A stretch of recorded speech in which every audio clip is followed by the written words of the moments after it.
Thank you all for joining us. And John, take it away.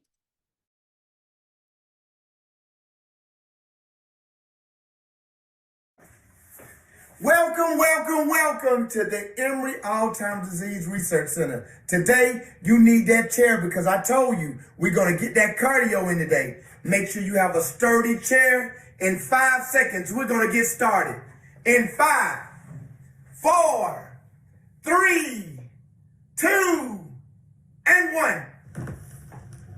America has a problem. Here we go.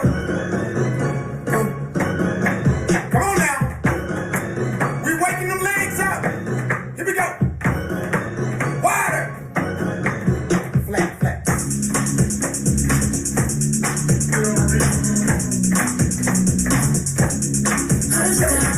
We're moving them hips up. Watch it.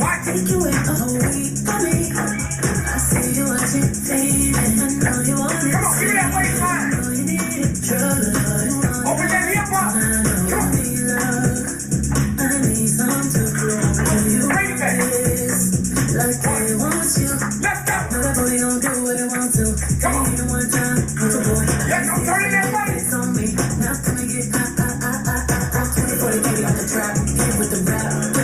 Bring it back. Go wide.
We're going to stay working.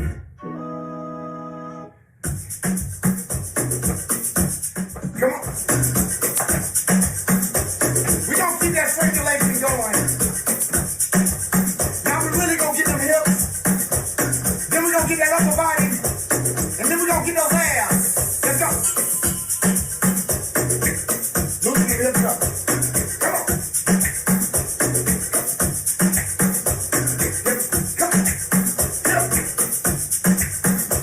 Y'all see me? I'm getting that waistline now.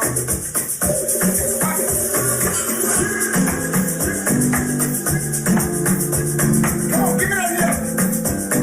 Yeah, do what you can. Come on. Come on. Come on. Switch.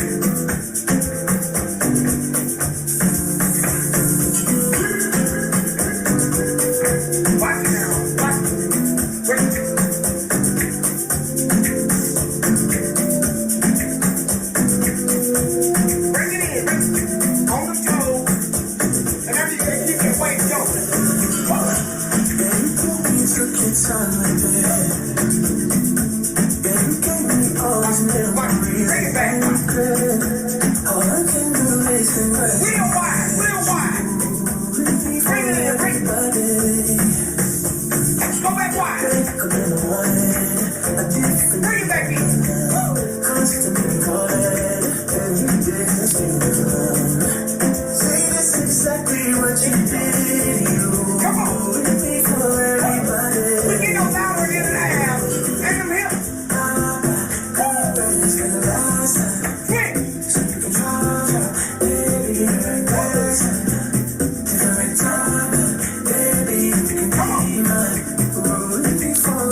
around me. Cause back then I was very lonely. I stay alone, I'm just trying to find peace every day. My heart keeps on every day. Still gives me sleepless nights. Sometimes I wonder how it happened all of a sudden. I wake up in the morning, different girls be on my line, constantly be calling. Me, I just don't reply. See, that's exactly what you did. You with me for everybody.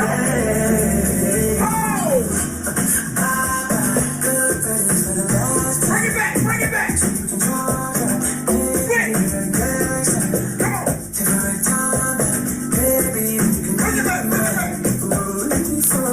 Oh, I gotta loosen them back up.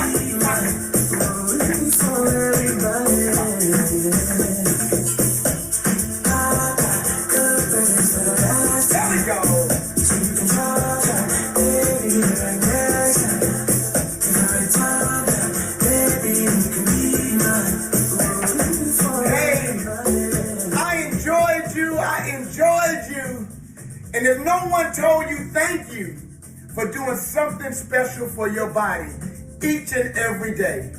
I'm John Lewis, and see you later. Bye. Thank you, John. And thank you, everybody, for joining us today on Tuesday, February 20th. Our next presenter is going to be Dr. Zanthia Wiley. She's an associate professor of infectious disease here at Emory University. She's going to talk to us a little bit more about infectious diseases and how they affect our overall health. I know a lot of people don't think that COVID has anything to do with the brain, but it really does. So at this time, I'd like you to meet Dr. Zanthia Wiley. She sees patients as an infectious disease specialist, but more importantly, she does vaccines research, and the COVID pandemic allowed her to do more research on the COVID vaccine. So I know people don't think they need to take vaccinations anymore, but Dr. Wiley is going to tell us why they're very important and why they're very instrumental in helping us maintain not only our physical health, but our cognitive health as well. Dr. Wiley. Thank you so much, Dr. Parker, for the invitation, and thanks to Brain Health for allowing me to come back and speak with you all again. We're going to talk about long COVID and long COVID research. So thank you very much.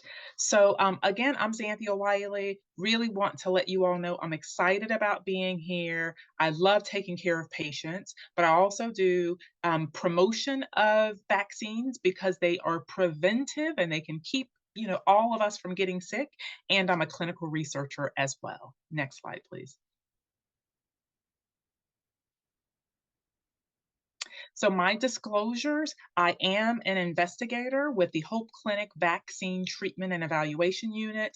I am the what's called the multiple PI of the Atlanta NIH-sponsored RECOVER study.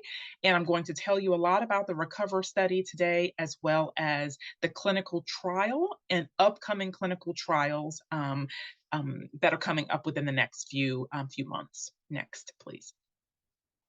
So during the next probably 20, 30 minutes or so, we're going to talk about long COVID. What is it? Can you prevent it? And can you treat it? Next, please.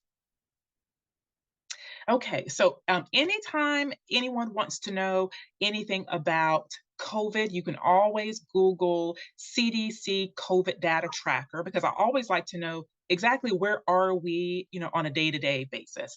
So this is actually just from a couple days ago. What it tells you is indicators, test positivity, how many emergency department visits are there, how are hospitalizations going, and how are deaths going. So, in general, we have been stable and actually, somewhat for several things on a decline. But what I always remind myself of when I do this work, and what I always want everyone on here to remind themselves of, is we have lost 1.2 million human beings over the last 3 years in the United States due to COVID.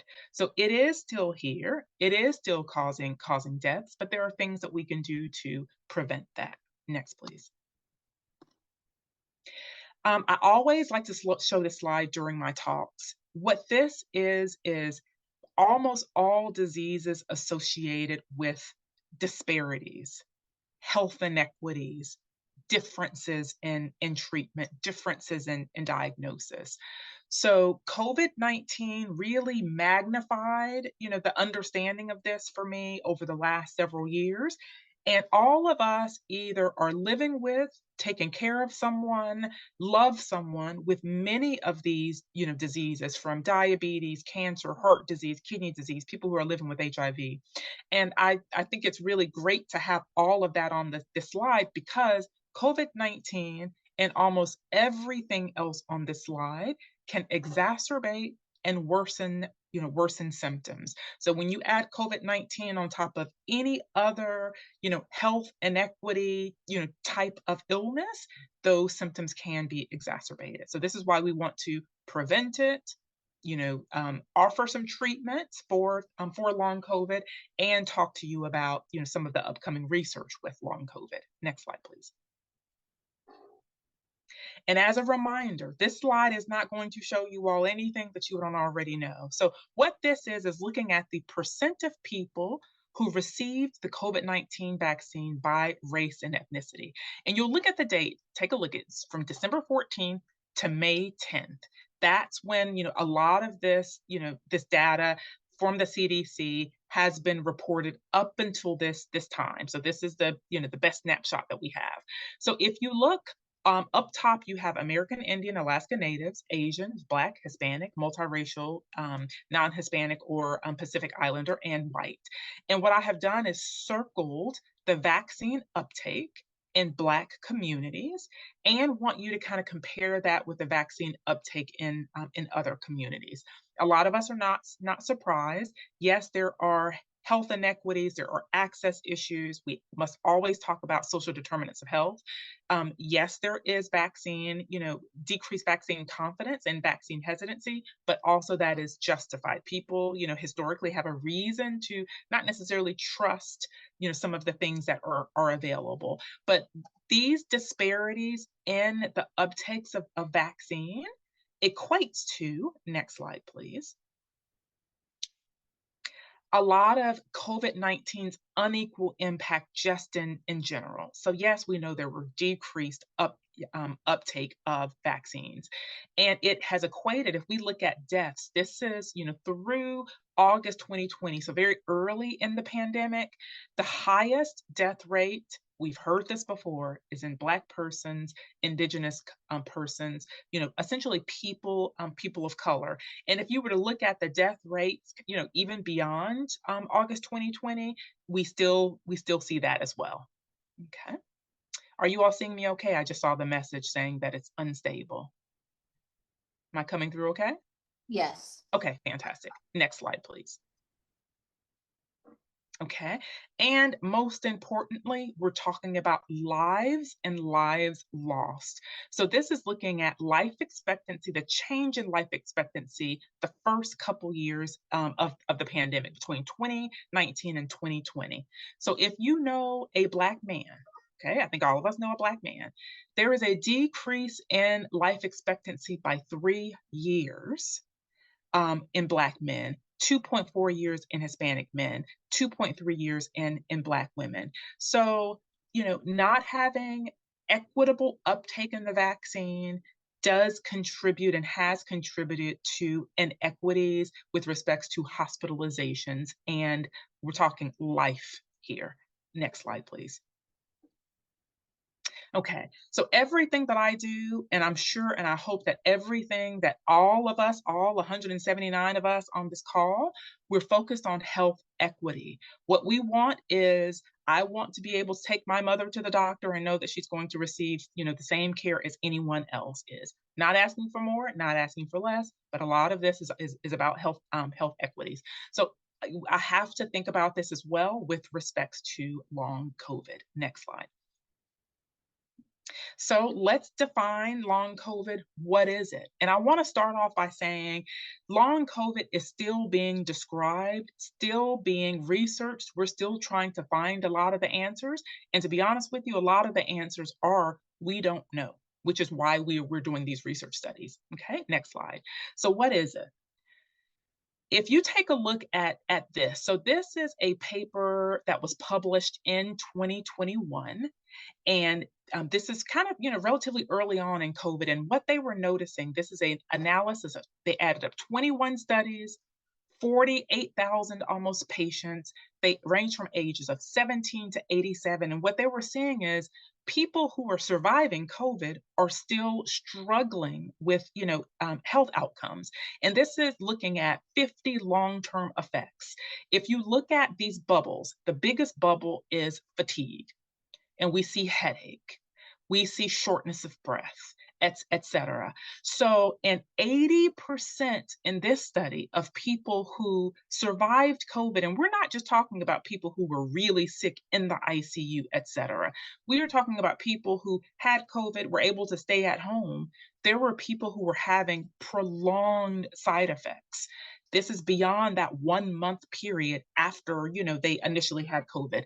Long-term effects. So as you can see, this is and has been really debilitating, and I'm going to show you, for a lot of people. And when you have people who come to their primary care doctors, they go see their geriatrician, they go see their pediatrician, and people say, I'm tired. A lot of people are not thinking long COVID as high on their, list of concerns. Someone tells you that they have a headache, people are not thinking about long COVID. However, we are seeing people who have been really debilitated, some for years now, and even to the point where they're having disabilities, inability to work, inability to do a lot of the things that they were doing before they contracted COVID. So you can see the age range. This is looking at 17 to 87 years old. It is affecting everyone. So I want people to start thinking, especially if you or your patients, of your loved ones, your family members, have symptoms that just won't seem to go away, start thinking about long COVID. Next, please. And, as you see here, long COVID can affect and does affect almost everybody's body system. So, this is BrainTalk Live. So let's, talk the brain. There are depression, anxiety, PTSD, psychosis, other neurological deficits. So it's not just I'm short of breath, I am fatigued, I have a lot of malaise. People are having a lot of other debilities also. And if you look at every kind of organ system here, it affects everything. Like I know someone who lost a lot of her teeth after having COVID. So a lot of these things have not been necessarily well described. We are researching them to figure this out. This picture shows a picture of a Black woman. We have to remember as well, as I just showed you, the disproportionate effect of COVID on people of color. What I know is that there are a lot of people of color, Black, American Indian, Hispanic, Latino, Pacific Islanders, who are struggling with these symptoms. Many people do not have doctors. Many people may not have doctors who are even thinking about or considering long COVID. Next, please. Okay, so this is a publication in JAMA from the large study that I'm going to tell you about called the RECOVER study, which stands for researching COVID to enhance recovery. So we're trying to figure out even how to define it. So when I say people don't necessarily know how to diagnose it, it's because we don't have a great definition of it in general. So big picture, when you think about long COVID, most definitions say that this is somebody who has had COVID and at least 4 weeks later and it can last for years, are having said symptoms. And some of these symptoms are, if you look up here on table 2, it's not just smell and taste. It's, post-exertional malaise, which means you are exercising or you are doing something that you were normally able to do and now are so fatigued that you need to go and lay down. You can't, do a lot of the things that you used to do. Some people are requiring disability, cough, brain fog, thirst, chest pain, fatigue, sexual dysfunction, etc. Now, if your symptoms are not in this table 2 box, I want to make it very clear to people. Just because you don't see this here does not mean that you do not have it. But in the thousands of people, and this is a multi-site national study, these are some of the symptoms that may be pretty predictive of long COVID. And if you look at B over here, sorry, okay.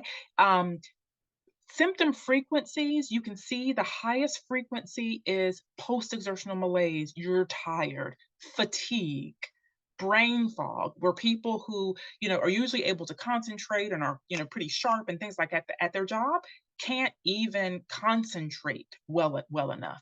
The tough part about long COVID, just in general, is these symptoms are non-specific, okay? A lot of us have fatigue. A lot of us, may have some days that you're not just thinking as clearly as you have been. Does that mean you have COVID? Not necessarily. But if these are prolonged symptoms that have lasted a while, and especially if they are interfering with the things that you were able to do before, we have participants who were marathon runners and can barely get out of bed now. People who it's even difficult for them to be on Zoom calls because they have difficulty concentrating, things like that. So this, just in general, are some of the ways that we can, and we're working on trying to define long COVID. And you will see long COVID described many different ways. This says post-acute sequelae of SARS-CoV-2 infection. You may hear long COVID. There's another term that some people use, long haulers. We don't really use long haulers all that much, but if you've heard of that, this is likely what they're talking about. Next slide, please. Okay, and this came from the MMWR in 2022. This is relatively common, everyone. About 1 in 5 adults who are over the age of 18 have a health condition that might be related to COVID. Neurologic, this is BrainTalk Live, and if you see that little asterisk there next to neurologic and mental health conditions, you look down at the bottom, what that says is adults aged 65 and older may have increased risk of this. Cardiovascular conditions, respiratory conditions, kidney issues, musculoskeletal issues, blood clots, and vascular issues. So big picture, it's a lot of these symptoms are common. Next slide, please. And also, this was actually literally just published like 2 or 3 days ago, looking at long COVID prevalence among adults in the US, and this is in 2022. And we're seeing some kind of geographic differences as well. If you all want to kind of pull up the paper, I have that here for you. But, for example, if you look at the US Virgin Islands, they have lower rates of, or lower kind of prevalence, at least in this study, of long COVID. My home state of Alabama, kind of high rates. The highest rates are in West Virginia. So we're seeing some regional differences as well. Do we know why? Don't necessarily know why. Some of this, you have to think about the more COVID you had in a community, the more likelihood you can expect for a person to contract COVID. And the risk factor for long COVID is having had COVID, period. So, one of the things that I think about as I continue to get my vaccines, as I, mask, and do I mask everyone? No, I do not. But while I'm trying to keep myself healthy, keep my mother healthy, keep my family and my patients healthy, I also get vaccinated because I'll be honest, everyone, I don't want long COVID because I have seen, and a lot of our participants, how debilitating it can be. Next, please. Okay, so That big first blue slide that I showed you that showed, inequities in COVID itself, are we seeing inequities with respects to long COVID?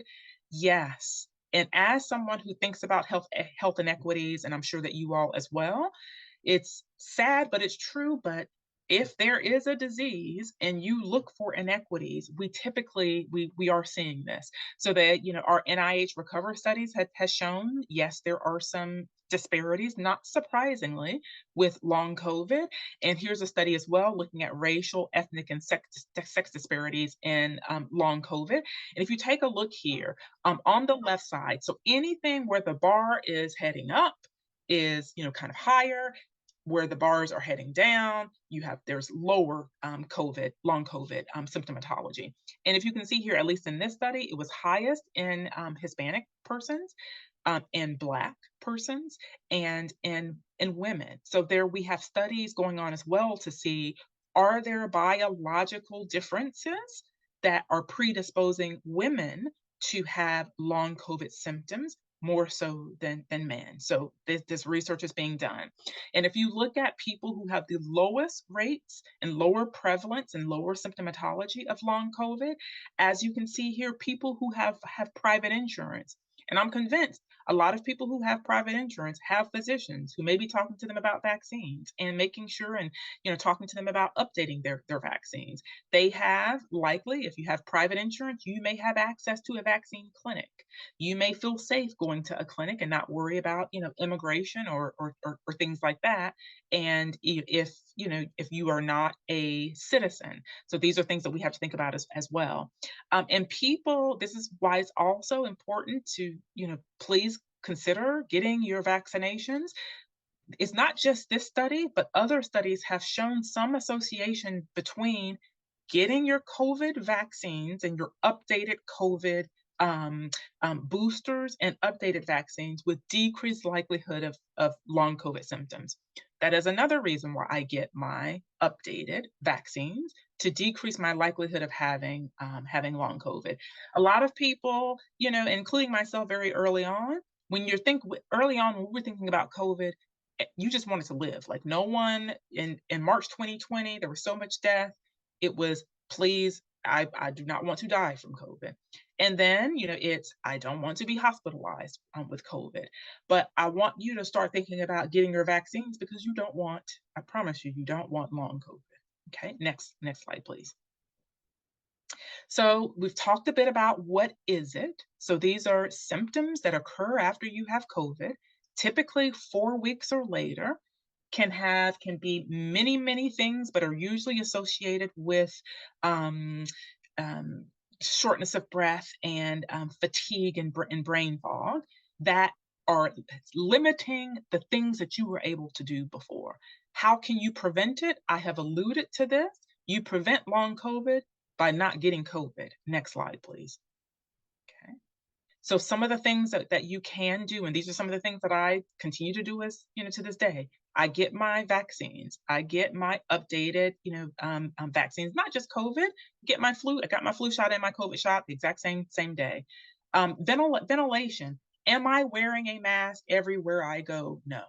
When I go to church, it's a huge church, very high ceilings, a lot of airflow. I feel comfortable there.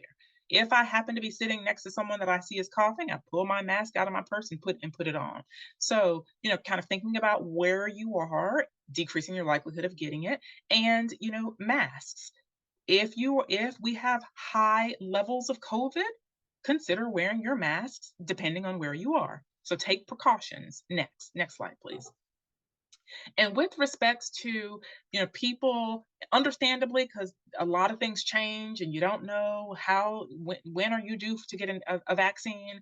Let me make it simple for you. Everyone ages 6 months or older, if you haven't gotten your updated COVID vaccine, since September, when the most recent one became available, then you are due to get your updated COVID-19 vaccine. If you do not have insurance, health departments can, many of them have vaccines or can show you where to go. You can also Google CDC free COVID vaccines, and they can, send you to areas and send you to sites where you may be able to get your updated COVID vaccine. Next, please. And with respects to long COVID and post-COVID conditions, just three big points if you want to know, hey, what can I remember about this? There's a wide range of health problems. These symptoms can last weeks, months. There are some people who have been suffering with this since March 2020, like really, really early on. Long COVID occurs more often in people who have had severe COVID illness, but anyone, it doesn't mean, oh, I had severe COVID, I'm more likely to have severe, really severe long COVID symptoms. Some of the people who I know who have really bad long COVID were never hospitalized. Okay, remember, we're talking marathon runners.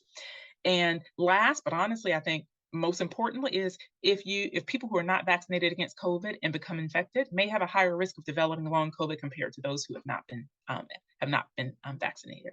Okay, next, please. Okay, so how can you treat it? Let me make this really short and sweet and easy for you. Anyone tells you, hey, I have all the answers for long COVID treatment, they're lying to you. This is why we're researching it. There are honestly more questions than answers with long COVID. And a lot of the studies that we are doing is to figure out how we can treat it, okay?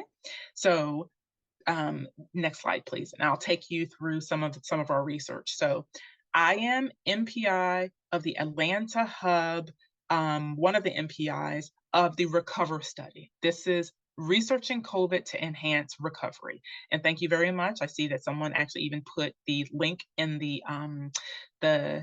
chat. So for the last several years, we have been doing, I'm not sure if you all know what an observational study is, which means we have taken over 10,000 people. We have adults, pediatrics in a different cohort, pregnant persons in a different cohort, and it's sad, but we have an autopsy cohort as well.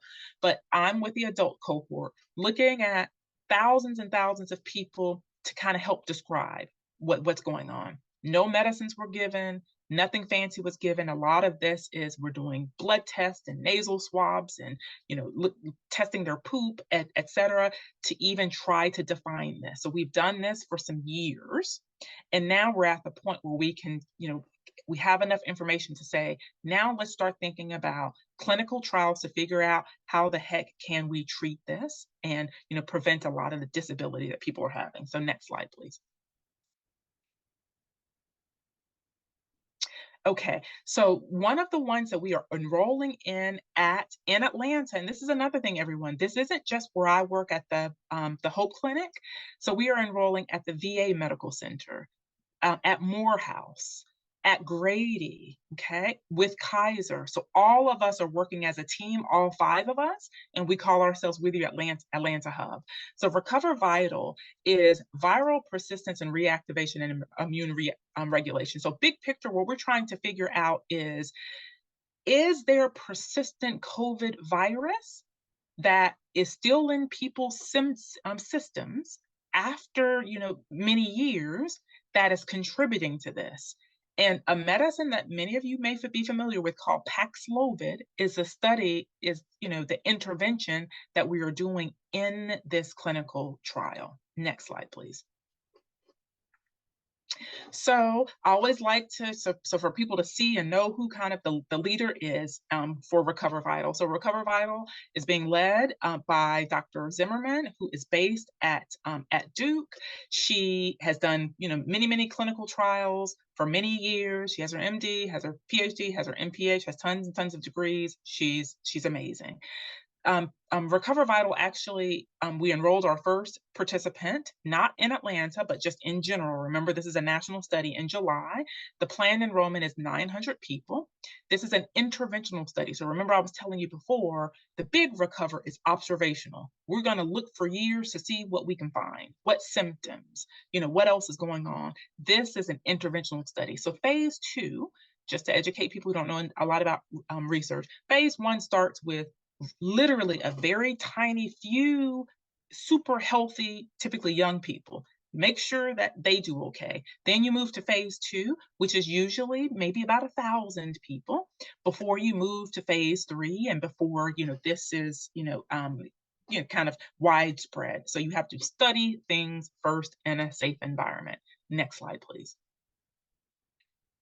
So, I was telling you very early on that paper was talking about, hey, here are 50 symptoms of long COVID. What we have learned from our big observational studies is there are like 200 plus symptoms. And in Recover Vital, what we're going to look at, next slide, please, and what we are looking at is viral persistence. So again, is the virus staying in the body, causing damage, et cetera, resulting in a lot of these symptoms. And as you can see here, the other symptoms right up top is brain fog, trouble thinking, et cetera, cognitive dysfunction. But Recover Vital is specifically looking at viral persistence, but incorporates a lot of these other symptoms as well. Next, please. So in this study, we're looking at adults, okay? So whether you are taking care of someone who is an adult, whether you're an adult, we're looking at adults who have, continued at least one of these three symptoms: dizziness, fast heart rate, shortness of breath, etc. That's what we call autonomic dysfunction. Cognitive dysfunction, which is, hey, I'm not thinking well, I have, brain fog, I can't concentrate on my job, or exercise intolerance and fatigue. I am tired. This is interfering with my daily activities. So you can be a part of Recover Vital if you have, or if you know someone, a grown person, this is not pediatrics for this one, who have these symptoms. Next slide, please. So who is a good fit for this study? So take a look at the bottom right. Am I a good fit for this study? Number one, you are an adult and you have had COVID. Honestly, most of us, the vast majority of us, have probably had COVID. Number two, you don't have an active COVID infection. So we don't want someone who is currently sick with COVID. Remember, we're looking at post-COVID. And if you have one or more of the symptoms that I just, mentioned that have been, persistent beyond a month of you having COVID, okay? Trouble thinking, brain fog, dizziness, your heart's racing, things of the sort. So you may be able to join the study. Next slide. What can you expect if you are a part? The study itself is going to last 6 months. Yes, you will be compensated for your time. You do not have to have insurance to be a part of this study. We're going to keep your information private. You will visit our clinic, and it can be at any of the sites. So feel free to reach out to me if you don't, necessarily want to go to Emory. If you want to go to Grady, you want to go to Morehouse, I have connections for you. Answer surveys online by phone. Take the study drug, which I'm going to show you, and it's completing tests. These are lab tests, physical ability tests, brain function tests. Next slide, please. And this is what's really important in studies is this is blinded. So if you are accepted or randomized in the study, you will either receive Paxlovid for 25 days, the real deal drug, Paxlovid plus a placebo, total 25 days, or essentially ritonavir and placebo, which is placebo, this is not the active medicine. I won't know what you have. My coordinators won't know. You won't know. This is what we call a blinded study. So there is a chance that if you get accepted to the study, you may not receive the real deal Paxlovid, but this is what research is all about. This is the only way that we can know if Paxlovid for 25 days actually works. Next slide, please. And I already mentioned this, so we can keep going with what's to be expected. And so that's Recover Vital. And in a slide or so, I will show you, if you are interested, if you know someone who is interested, if you have a patient who is interested, you're a doctor, if you have, a child who's an adult who's interested. But we also have Recover Sleep coming up. There are people who can't sleep or are sleeping all day. So the plan is, with these clinical trials, big picture, to try to find some answers. Next slide.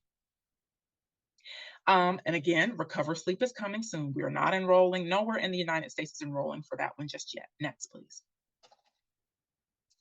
Okay, so if you have your phones out, you're remotely interested, take a screenshot And just take a screenshot of this entire slide.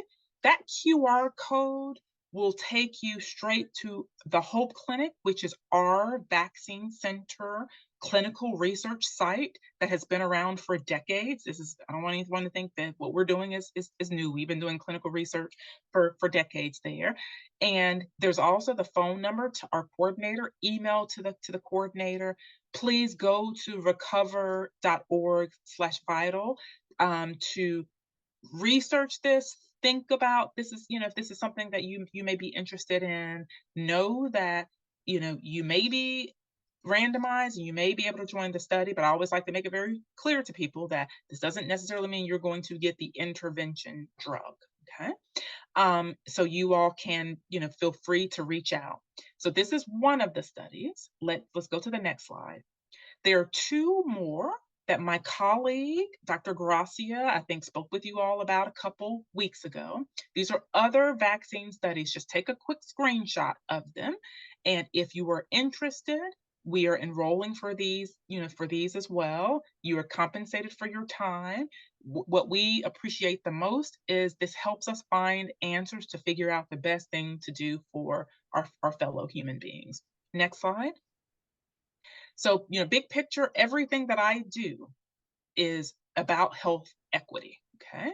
I do research because I want people of color, people, of whatever background, whether you have insurance or not, to have equitable access to vaccines, to treatment, to research, etc. And we see these health inequities with COVID itself. These health inequities with long COVID exist. So this is why we do this.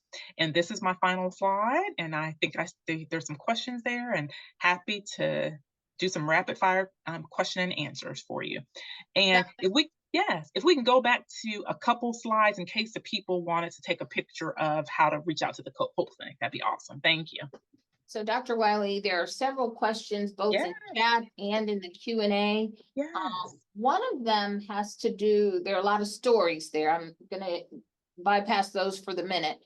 But when you talk about long COVID, I noticed the question in the chat is, if I get this vaccine now, is it going to help me? I've gotten my booster, and despite the fact that I've gotten my booster, I have COVID. And in the last couple of weeks, my own patients have said, well, I'm testing positive for COVID 2 weeks after I had the first diagnosis and I took the Paxlovid. What do I do now? And I'm kind of like, well, how often should we be testing people? And there's somebody who wants to know, well, if it's bright pink, if there are 2 lines, whatever. I mean, what's the role of self-testing for COVID if you've known you've been treated for it, you were tested, you still have some minor symptoms, and maybe you are experiencing the fatigue, even though you took the Paxlovid? What do we do now? Yes. So, so what we're talking about here are two different scenarios. Okay. So if you just had COVID and you took Paxlovid, and some people do, I'm not going to lie, some people do have rebound symptoms. That first month is still kind of within the realm of what we call acute COVID. Like, you've had it, you can still have symptoms, you can take Paxlovid. Some people's, symptoms, can come back. Most people's symptoms do not come back.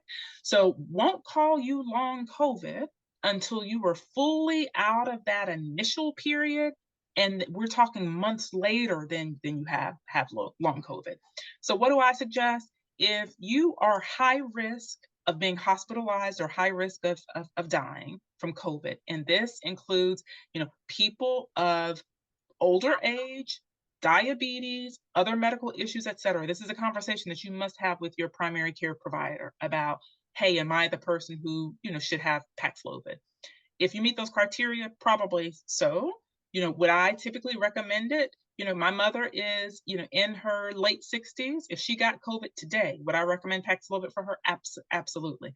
Would I be honest with her and say, yes, mama, you may feel better, but there's a possibility that next week, you may feel a little worse? I will tell her that. But what I also know about Paxlovid is it will decrease the likelihood of you progressing to severe disease and going into the hospital. With respects to the frequent testing, it is my understanding, I don't know this, that the CDC may be releasing some different guidance soon, with respects to you've had COVID, why keep retesting? I can't go anywhere, et cetera. So those guidance may change. So think about it differently. Long COVID is, I had COVID last month. I got better from COVID, but it's a month, 2 months, 6 months later, and I'm still having a lot of these symptoms. Okay. There are some questions here. I'm not sure they've got the word. What's the relationship of an mRNA vaccine with long COVID? Isn't that what the COVID vaccine is, an mRNA vaccine? Yes. So most of the vaccines that are recommended right now are messenger RNA vaccines. Is there an association between messenger RNA vaccines and long COVID? To my knowledge, no. Have I seen any research to state this? No. Have I seen or heard about stories and, honestly, sometimes misinformation online? Yes. And there's still tons of misinformation online about COVID vaccines that is, stimulating and trying to have people not get vaccinations, period, because they're still kind of harping on the messenger RNA. But I'm a researcher. Until I see some research and some good research that says that there's an association between messenger RNA vaccines and long COVID, that is not, data, in my opinion. We need to get it. Okay, there some questions about, are the symptoms of long COVID caused by definitive COVID or something else? I noticed that Great on the question. slides about long COVID symptoms, there were emotional things like depression, anxiety, Yes. PTSD. Yes. And I noticed that these symptoms, the long COVID was more likely in females versus males. And that brings up a whole nother subject for me. Was curious about that because I think that depression and anxiety, can I attribute that just to COVID? But maybe they lost their jobs and other things went along with that. Absolutely. Yes. So this is something that's very important as well. Every person who has had COVID, which most of us have had COVID, who 2 months or 6 months later have difficulty concentrating or have anxiety or are depressed. Do all these people have long COVID? Absolutely not. So this is why it's going to be important for your primary care doctor to do or whoever is your physician to do a good, thorough workup to make sure they're evaluating to ensure that you don't have other things. And the way that many people are evaluating this, which is the appropriate thing to do, is someone has shortness of breath. Please don't let anyone say that you have long COVID without evaluating and doing a full evaluation of your shortness of breath to make sure it's nothing else. If you have depression, please don't let anyone just jump to and say, hey, I think you have long COVID. In a way, until we have a definitive way to diagnose this, it may have to be what we call a diagnosis of exclusion. I have tested you and evaluated you and done a full heart workup on you and done a full, mental health workup on you, and everything else has been negative, but you have to keep long COVID on that, the list of possibilities. Because if we said that everyone who had shortness of breath or fatigue or brain fog had long COVID, we know that that's not the case. But what's really important is ensuring that your doctor or you or someone, if you have unexplained symptoms and you've seen doctors and there's no other great explanation, that long COVID is in that list of within your differential diagnosis. Okay, I think we got the bigger questions. There are several stories in there about people having reactions to vaccines. And I did come up with this one with a patient a couple of weeks ago. They had experienced a reaction to the COVID vaccine. They had an underlying diagnosis of Parkinson's, and they previously got all immunized, all the boosters, and then this year they went to get their COVID booster, and they're alleging that they had a COVID vaccine reaction. Is that a possibility? Is that might cause strokes or some other debility? Is that common? That is extraordinarily rare. And what I tell people as well, because there is a lot of hesitation about vaccines. And, I understand it. There, in many cases, are a lot of mistrusts about vaccines. If you or your doctor have any, evidence or consideration that, say, said vaccine, whatever that vaccine may be, has made you sicker, I'm not going to tell you that you're the person that needs to get a vaccine. So these are a lot of these, questions and comments really need to be handled with your primary care provider. However, what I can tell you and what we do have evidence for is that COVID infection itself is more likely to give you a lot of medical problems, rather than the vaccine itself. So when people, say, I'm concerned about, my teenager or someone, having pericarditis or myocarditis from vaccines, to be honest with you, you're more likely to have those same things from the infection itself. So these are personal conversations that you have to have with your, with your doctor. It's your body and there's autonomy. When people say, I don't want a vaccine for whatever reason, that's your decision to make. No one's pushing anything on you. My job as a physician, as a clinician, as a child, as a loved one, as a researcher, is to share what we know with evidence-based information. Yeah. So I don't want anyone to think that, I'm saying everyone, 100% of people, no matter what, go get your vaccines. These are questions that you have to have with your doctor as well. Well, thank you so much, Dr. Wiley. We really enjoyed this. I mean, I think you're going to have a lot of replays on this one because you answered so many questions.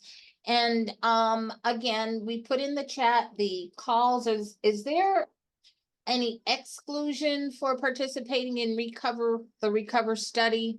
Great question. So a lot of medications, so we have a list of contraindicated medications. Like if someone is on digoxin, if someone is on antiarrhythmics, not all of them, if someone is on certain, immunosuppressants for cancer treatment, there are a list of medications that you cannot enroll in this study if you're on them. But when you call, or if you call, we will go through all of that with you. So everyone will not qualify for the study. Thank you again, Dr. Wiley. Thank you so much for coming. Thank you for sharing your infectious disease colleagues, and we'll probably have you out and about in the community. But more importantly, everybody, we want you to call in and sign up for the Recover study, but the Recover Sleep one, that's the one I'm interested in personally. Yes. But that will be a good one. So we have the numbers in the chat. Recover, if you can't remember it, Recover study at the vaccine clinic or Emory Healthcare. Thank you, Dr. Wiley. Thank you to the rest of our viewers who joined us today. We hope to see you again next week.